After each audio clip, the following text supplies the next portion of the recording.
Well, I was just there to buy it for just luck. Just go in, just buy a scratch ticket and just say, okay, maybe it's me, maybe it won't be me. You know, it's just a chance I had to take. Last night it was kind of like I didn't realize I won. Today, as I'm driving here, I'm still like, oh, this isn't true. This can't be. And then now it's like, I am a winner, and I'm scared, but I'll be okay. You know, I'm just coming down from all that, and I want to be just me and just be alone and just be able to be me and figure out what I want to do. I work currently at Mercy Medical Center, and I was there for 32 years, and I was a unit extender patient care type of thing. Are you still there, or are you? I've called them and told them I will not be coming back. That was Mavis Wanchik, winner of the $750 million Powerball jackpot, in her own words. In Spotlight, Islamic State has released a new propaganda video which they say uses the 10-year-old son of an American soldier. In the twisted video, the young boy who speaks perfect English threatens the United States and President Trump himself.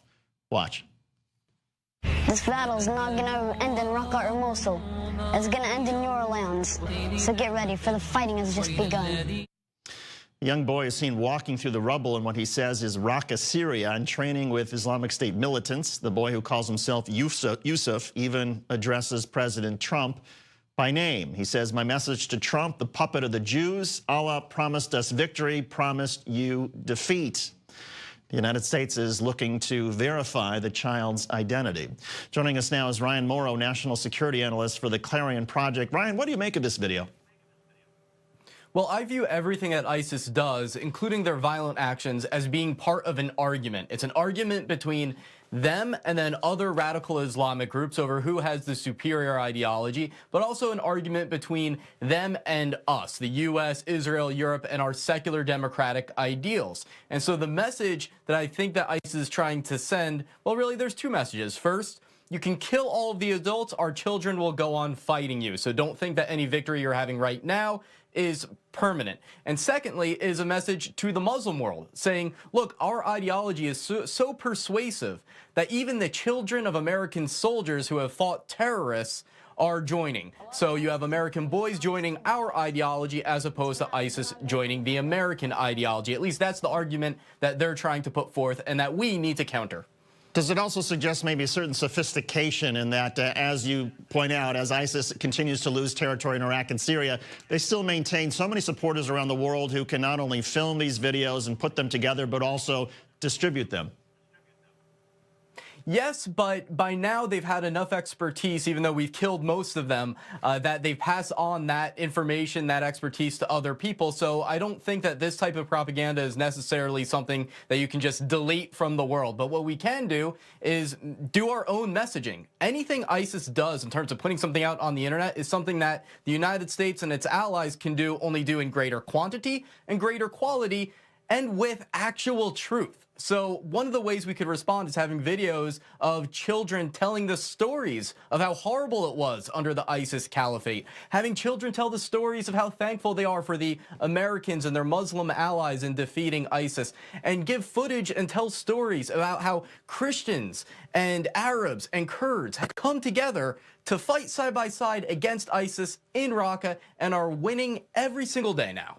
But there does seem something kind of strange about using children for any argument, whether it's, obviously Islamic State using them or even the United States for good purposes, even if it might be somehow effective. The idea of having children somehow be part of the argument will strike a lot of people as being perhaps too much.